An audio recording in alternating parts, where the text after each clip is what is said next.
debería estar por encima de esa cifra. ¿Cómo diagnosticar? Midiéndose frecuentemente la presión arterial. ¿Qué exámenes ahora tenemos o contamos para hacer diagnóstico de presión arterial? Importante. Lo primero es que el diagnóstico de hipertensión arterial crónica se basa en el hecho de tomar la presión. O sea, la medida o el elemento más importante es tener un registro adecuado de la presión arterial. Y esto básicamente está dado con un tensiómetro que es el que usualmente se usa en una consulta médica. Podemos tener más información si eso lo hacemos con un aparato automático que se coloca en el brazo y nos toma la presión durante todo el día. Nos da información sobre cómo está la presión en el día, cómo está la presión en la tarde, cómo está la presión en la noche.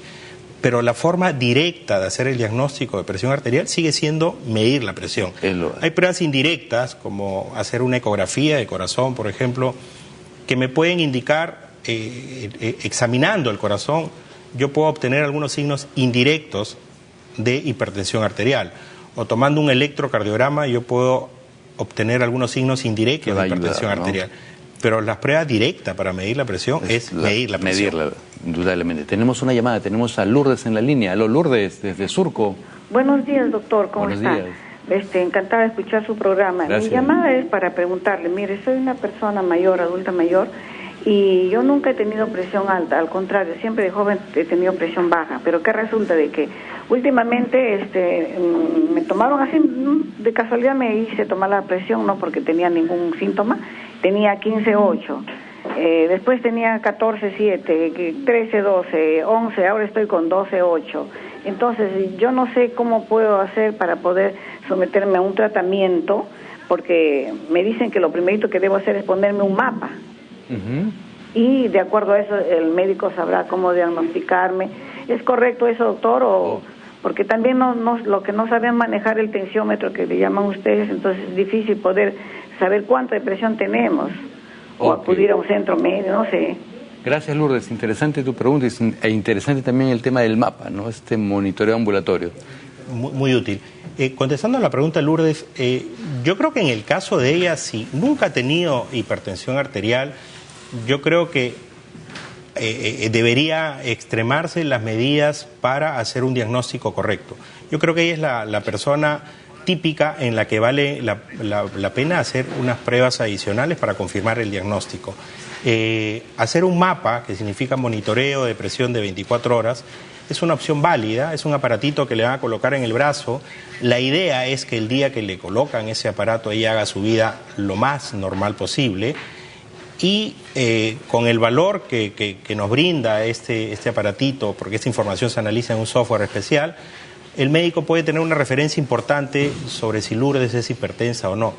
Ahora, tan importante como medir la presión en el caso de Lourdes es evaluar si hay algún factor asociado, que no necesariamente está en el corazón, que esté relacionado con este incremento de presión arterial. En algunos casos, y este podría ser el caso de Lourdes si ella nunca fue hipertensa, hay problemas hormonales, hay infecciones, hay problemas en la sangre o hay problemas personales relacionados con ella, hay que evaluar la función renal, hay que hacer algunas cositas para estar seguros de que esta subida en las cifras de presión arterial no es simplemente hipertensión arterial, sino es un problema secundario, por ejemplo, a un problema hormonal o a un problema de una infección o a un problema renal. Eso es importante en el caso de Lourdes. Descartar si se todo, confirma el diagnóstico, bueno, tiene que recibir el tratamiento. No, y descartar todo lo que va al agregado, ¿no? Hay que como tú bien dices, hay que descartar que no hayan factores asociados que no necesariamente están en el corazón,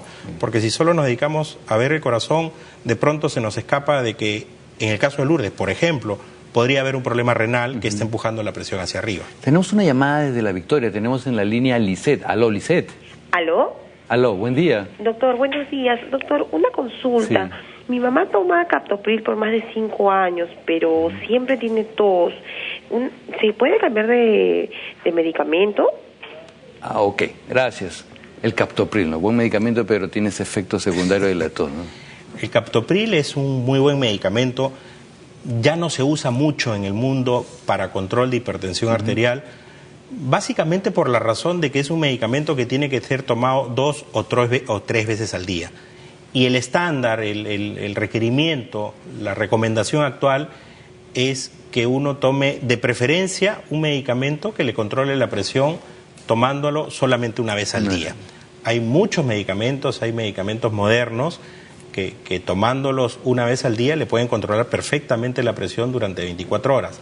Si el captopril le produce tos, una buena opción es cambiar a este grupo de medicamentos que salieron en la década de los 2000, en los últimos 10 o 15 años, que es la familia de los sartanes, ¿no? Desde el primero que salió, que fue el losartán, que llegó a nuestro mercado, hasta el último que salió en nuestro mercado, salvo que esté equivocado, que es el olmesartán. Entre cualquiera de ellos podría haber una buena opción. Son medicamentos que se toman una vez al día, no producen tos, pero obviamente eso tendría que prescribirlo un médico, ¿no? Lo peor que podemos hacer es autoprescripción o automedicación. Esos nuevos tratamientos muchas veces van de la mano con diuréticos, con hidroclorotiazida y ese tipo. Que mucha gente tiene ese temor, ¿no? ¿Por qué voy a tomar un diurético cuando los diuréticos fueron los primeros tratamientos para hipertensión arterial y todavía siguen en vigencia, ¿no? Esa pregunta es interesante. La hacen a cada rato en la consulta médica. En realidad, ¿por qué usamos los diuréticos? ¿O cuál es el mecanismo por el cual los diuréticos nos ayudan a controlar la presión?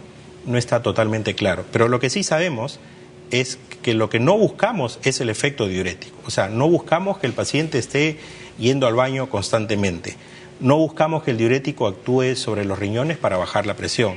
Probablemente su efecto esté más con los vasos o con las venas de las extremidades, dilatándolas y ayudando a bajar la presión. Lo que sí sabemos a ciencia cierta es que son unos muy buenos medicamentos, sobre todo como acompañantes, para controlar la presión. El requisito es que deben usarse a dosis baja.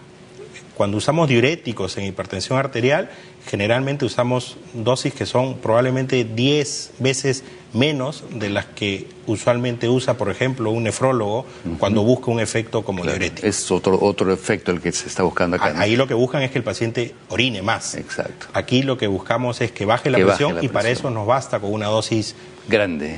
10 o 20% probablemente de la dosis máxima usada para estos medicamentos. Tenemos una llamada desde el Terruño, desde Trujillo. Aló, ¿Violeta? Buenos días, doctor. Buen día. Llamo desde la ciudad de Trujillo. Qué bien, sabes que yo tengo una tía que se llama Lita Violeta, así que un cariño para ella. Bueno. Dinos, Violeta, ¿cuál es tu doctor, consulta? Cuando me levanto siento mareos y zumbidos en el oído. ¿Será que tengo la presión alta? Zumbido. Ok, gracias. Muy agradecido, Violeta. Gracias. La clínica, a veces decimos los zumbidos de oído, siento que los ojos tiemblan, no sé. Es muy frecuente. La pregunta de Violeta es muy buena porque nos permite entrar en ese tema.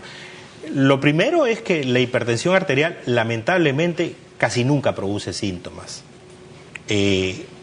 Los síntomas se producen generalmente en forma tardía, cuando la enfermedad ya ha avanzado, cuando ya ha producido algún daño en algunos órganos o en algunos puntos del organismo.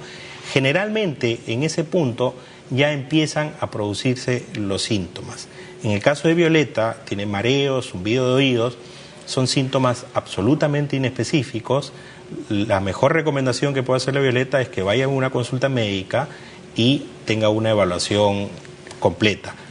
Pero si no quiere ir a una consulta médica y quiere saber si este es un problema asociado a la hipertensión arterial, lo que debería hacer es medirse la presión, pero con una técnica correcta, o sea, que sea una presión, ¿no?, bien medida. Y apuntarlo ahí para que se... Una buena recomendación es, si quiere darle información útil al médico, es tomarse la presión 1 o 2 veces al día durante algunos días, registrar esos valores y después de algunos días acudir a una consulta y llevarle esa información al médico. Para el médico, esa información es extraordinariamente valiosa. Esa información nos permite aproximarnos con bastante seguridad al diagnóstico de hipertensión arterial crónica. Tenemos una llamada desde el Callao. Aló, tenemos en la línea Carmela. Aló, Carmela. Buenos días, doctor. Buenos días, bienvenida, dinos. Un gusto. Doctor, gracias. Mi papá amanece con los ojos rojos. ¿Puede ser un indicio del aumento de su presión? ¿Ambos ojos rojos o como sí, que una venita se ha roto por ahí? Como si una venita se hubiera roto. Ok, gracias, Carmela.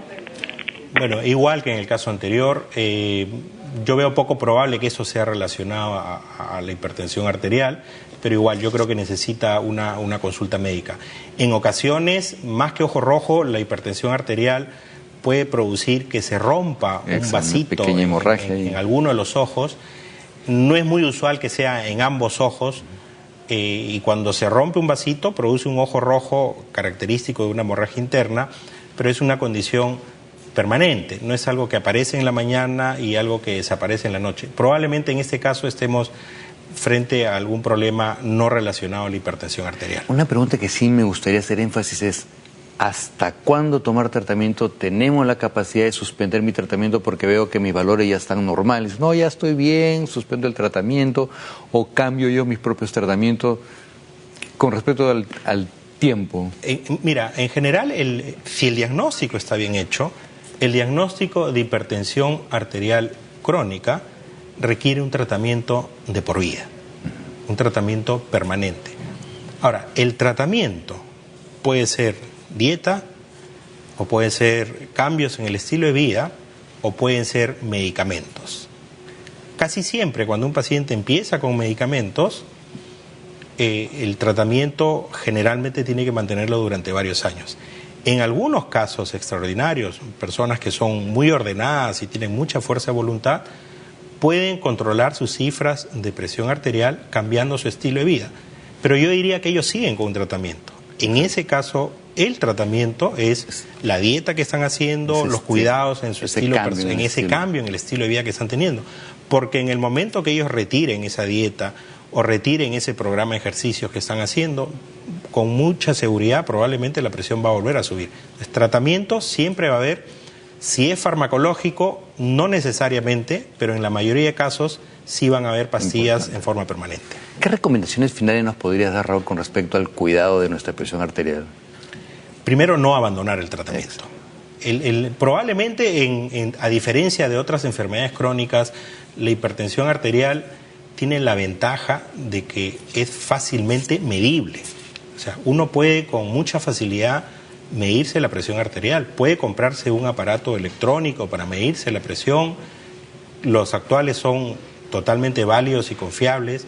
Pueden ir a un lugar recomendado para tomarse la presión. O sea, no es algo que requiera análisis de sangre en forma permanente. Entonces, la persona debería tener el cuidado de mantener cifras de presión adecuadas. Tendría que acudir a la consulta médica, preguntarle al doctor cuál es el nivel de presión recomendado y no descansar, no quedarse tranquilo hasta mantener esas cifras por debajo de ese nivel recomendado. Que es lo ideal. Muchísimas gracias por estar acá. Fue el doctor Raúl Alegre quien nos acompañó ahora con este tema, hipertensión.